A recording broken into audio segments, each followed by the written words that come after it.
Hello everyone, welcome back to the Zulcron Sports YouTube channel. I hope you're all doing good. I've just had a nice little climb down, as you have seen from that lovely new camera angle that I've been testing. What a day for it. It's currently -2. It's about 9 o'clock in the morning. It got down to around -4 or 5 last night in Northumberland.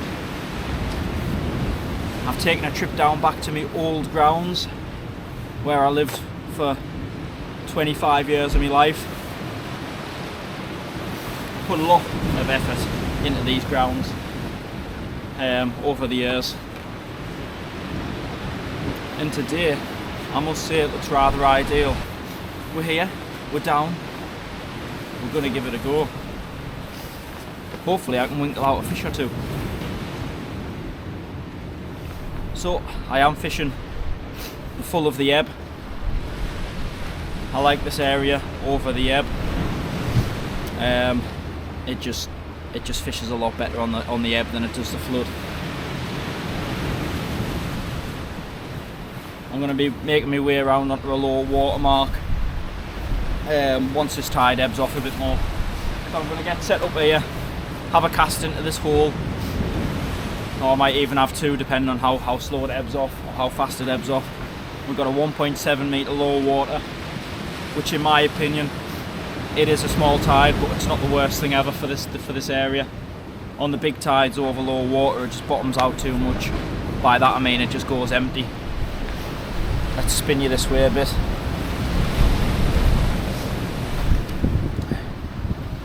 There we go. Aye, it just empties out a bit too much for my liking anyway, and makes the fishing very hard.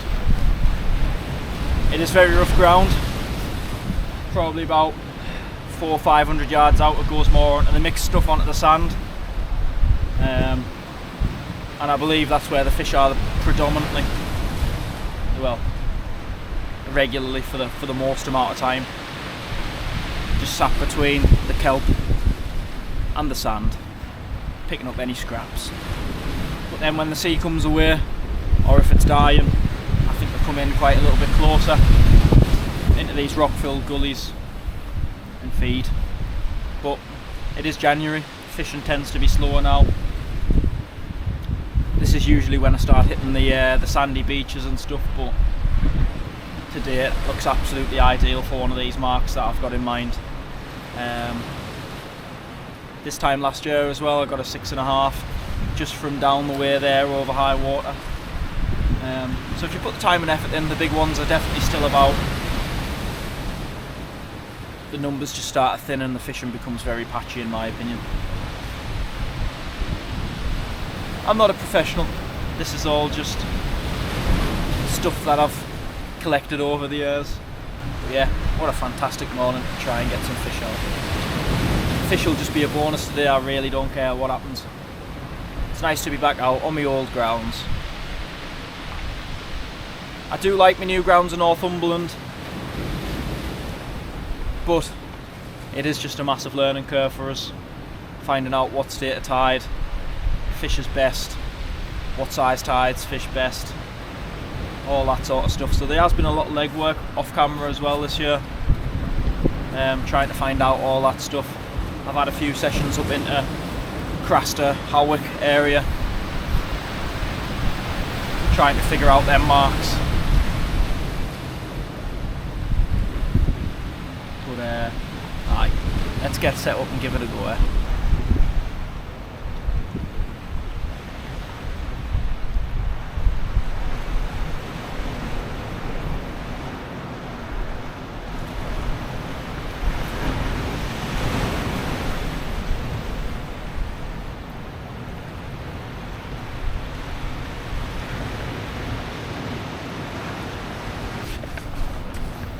Here's to hoping for a cod. I'm going to go get another rig set up and have a little bit chill out and wait for this tide to ebb off a little bit.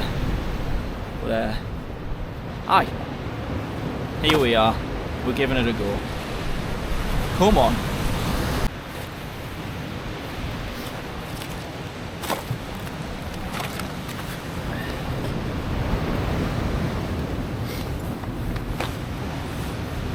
Right then, so my rig,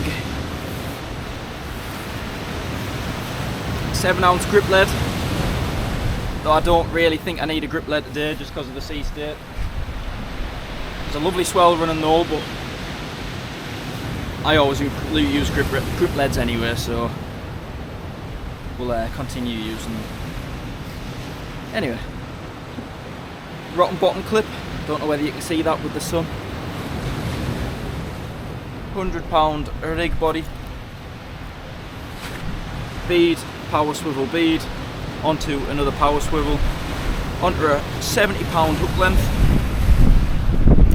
Then I've got a 5/0 Mutsu circle from Seaglow, 100-pound dingle dangle dongle rig or whatever it is, doubled over on itself with a couple of knots in just to stop it from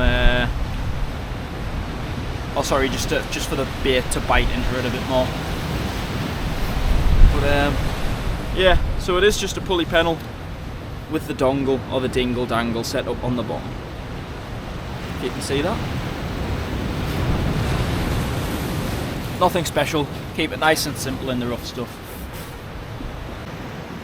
Right then, so baiting up. I'm just going to go for a very simple carp oily to start with, if I can get into it. Jesus Christ, that's frozen. So my bait for today, I've literally just got frozen stuff. I've got frozen razor, mackerel, bit of squid, bit of mussel. And it is all still freezing. It's I don't really think it's going to defrost in this weather either, so I'm going to have to hack at it. Anyway, with these carp oilies that I made, hook straight through the nut in the top to give it just a little bit of a biting point. If I can. Like I say, it's still very hard.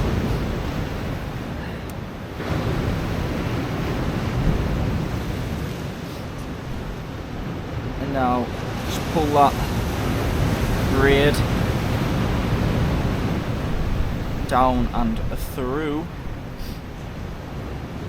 the gap in it, and that'll spin the hook into the correct area. There we go. Just hold that nice and tight.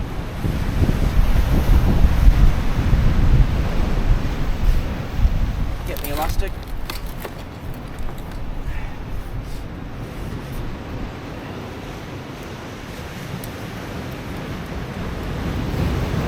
Like I say, properly try and squeeze that together while you're binding your elastic on. It is hard because everything is frozen solid. But that's the way I like to fish my card anyway, so it's probably a good thing. Hopefully the shadows aren't making too much of an impact from what you're seeing. Thank you all for the support on the recent videos. It's been much appreciated. My cotton keeps snapping for some reason. So this bait gonna look ugly. Loads of loose strands everywhere. There we go. And that'll do me. For first cast, I'm just gonna whip this one out here and hope for the best.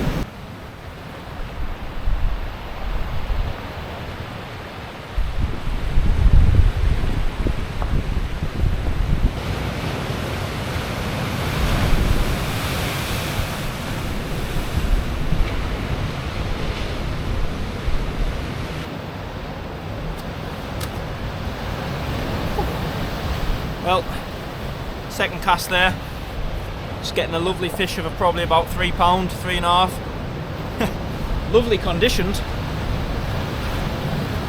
Got ice on them there. But I've just been joined by Matty Haswell as well. He's came down for the day. So I think he's going to follow us into another mark once we get ebbed off here. Aye, should be a decent day if I've had that one second cast. Like I said, he's a lovely fish. But probably about 2 hours, 2.5 hours into backwater. That was on the cart and mackerel. Joe Morrison's cart wing and a mackerel on the dongle, right in the hard part of the lip. It's a good little fight coming in. I thought he was bigger than what he was. I forgot how kelpy it is in here. But aye, what a fantastic looking fish. Come on. Right then, so we're on the next mark. Next baiting ready to go out. Don't know if you can see that. I'll turn the camera this way for you.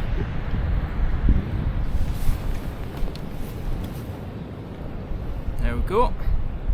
And I'm just going to be plopping into a little hole that's here. See, that's 3 or 4 casts we've had now. I got that fish on the second cast, as you've seen. But aye, let's go get this one chucked out.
Well, it's been quiet.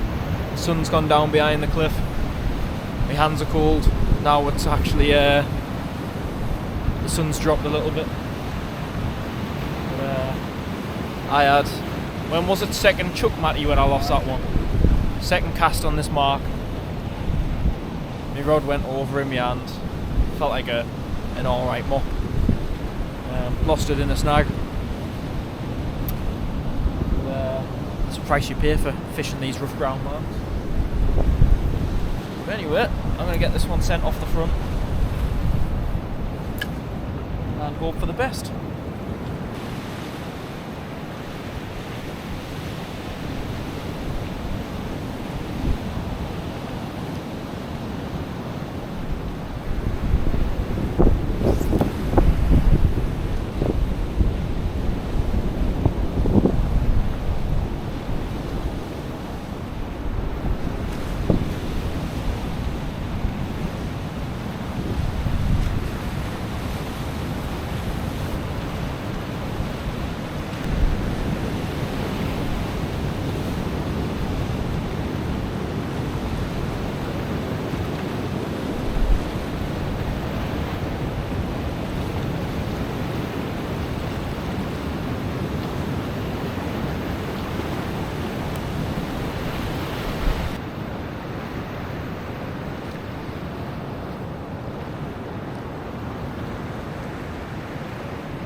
there we go. Back home in my messy garage that I quickly need to tidy. That was hard work for the one fish. Pretty poor in all honesty given the conditions. It looked absolutely perfect down there, but it is the time of year where they move from the rock and kelp and go onto the mixed ground and the sand. So that might be my last session in the rock and kelp. I'm going to be hunting for the big one over the sand now, I think. I'll have to stock up on some worm and a lot of fish baits as well, just to bulk out the baits and hopefully get that bigger fish. But it doesn't always work like that. So, like I say, I'm going to move on to the sand now and give that a go. But yeah, if you have enjoyed the video, please leave a like, a comment, maybe even share and subscribe. That's completely up to you though. Listen, I go fishing for fun. I'd enjoy me fishing just as much as I would without a camera as I do with a camera. So genuinely, thank you for all the support and all that good stuff. Yeah, I just love fishing. People who get upset about me filming, I'm sorry. All right, it is what it is. I'm sorry. But anyway, I'll see you all in the next one. Cheers.